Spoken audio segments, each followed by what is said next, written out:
Revelation chapter 18. After all this, I saw another angel come down from heaven with great authority, and the earth grew bright with his splendor. He gave a mighty shout. Babylon is fallen, that great city is fallen. She has become a home for demons. She is a hideout for every foul spirit, a hideout for every foul vulture and every foul and dreadful animal. For all the nations have fallen because of the wine of her passionate immorality. The kings of the world have committed adultery with her because of her desires for extravagant luxury. The merchants of the world have grown rich. Then I heard another voice calling from heaven, "Come away from her, my people. Do not take part in her sins, or you will be punished with her. For her sins are piled as high as heaven, and God remembers her evil deeds. Do to her as she has done to others, double her penalty for all her evil deeds. She brewed a cup of terror for others, so brew twice as much for her. She glorified herself and lived in luxury, so match it now with torment and sorrow." And I lost my spot. Now I'm in the wrong chapter. Okay, let me find it back here.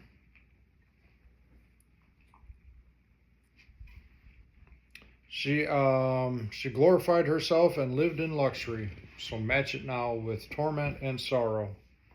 She boasted in her heart, "I am queen on my throne. I am no helpless widow.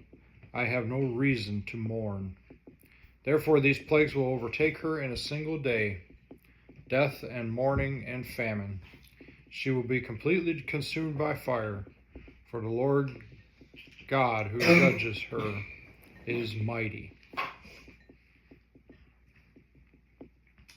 And the kings of the world who committed adultery with her and enjoyed her great luxury will mourn for her as they see the smoke rising from her charred remains.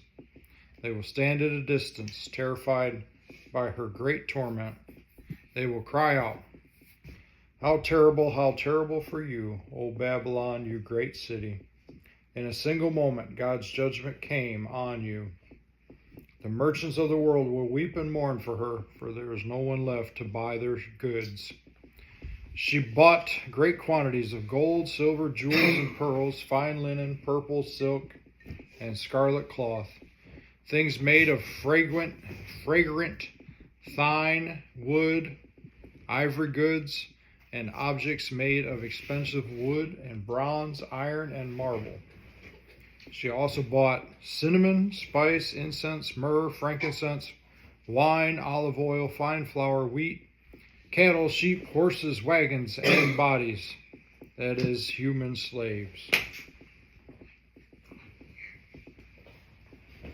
The fancy things you love so much are gone, they cry. All your luxuries and splendor are gone forever, never to be yours again. The merchants who became wealthy by selling her these things will stand at a distance, terrified by her great torment. They will weep and cry out, how terrible for that great city. She was clothed in finest purple and scarlet linens, decked out with gold and precious stones and pearls. In a single moment, all the wealth of the city is gone, and all the captains of the merchant ships and their passengers and sailors and crews will stand at a distance. They will cry out as they watch the smoke ascend, and they will say, where is there another city as great as this? And they will weep and throw dust on their heads to show their grief. And they will cry out, oh, I did it again. My goodness.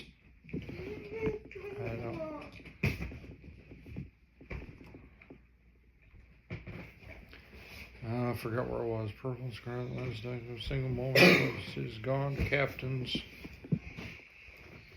And they will cry out, I think I'm right here. How terrible, and what verse is this? 19. Middle of 19. How terrible for that great city. The ship owners became wealthy by transporting her great wealth on the seas. In a single moment, it is all gone.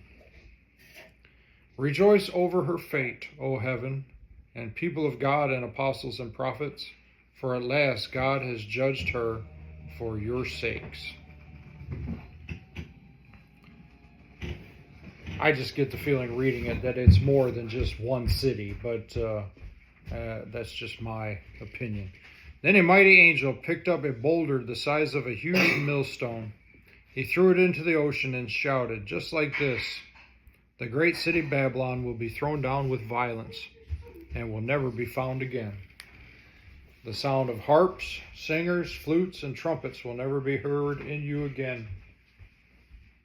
No craftsmen and no trades will ever be found in you again. The sound of the mill will never be heard in you again. The light of a lamp will never shine in you again. The happy voices of brides and grooms will never be heard in you again. For your merchants were the greatest in the world, and you deceived the nations with your sorceries. In your streets flowed the blood of the prophets and of God's holy people, and the blood of people slaughtered all over the world."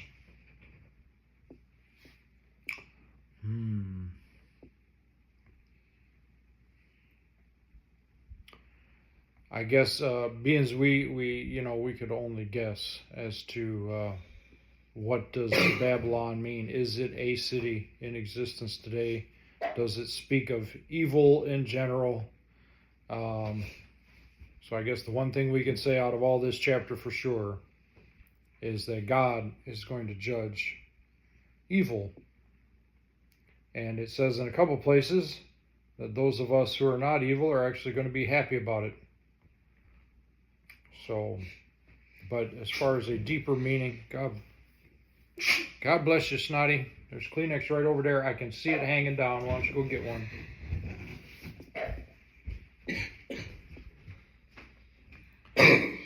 As far as a deeper meaning as to, I'm sure some people would say this is it's talking about America.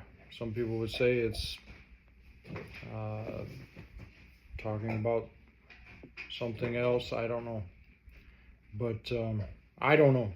That's a good that's a good statement for me for this chapter is I don't know, except what do we see here? God's judgment came on you.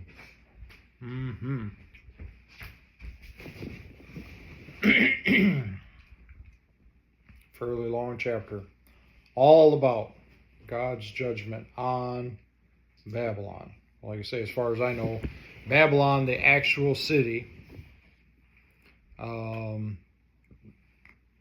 is a archaeological site. There is nothing going on in what we know as the Babylon of the past. So we can figure that this is not talking about that city.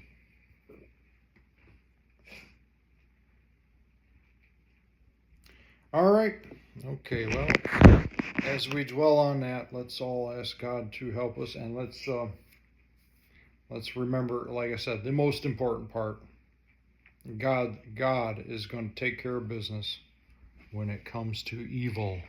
Okay? Love you all.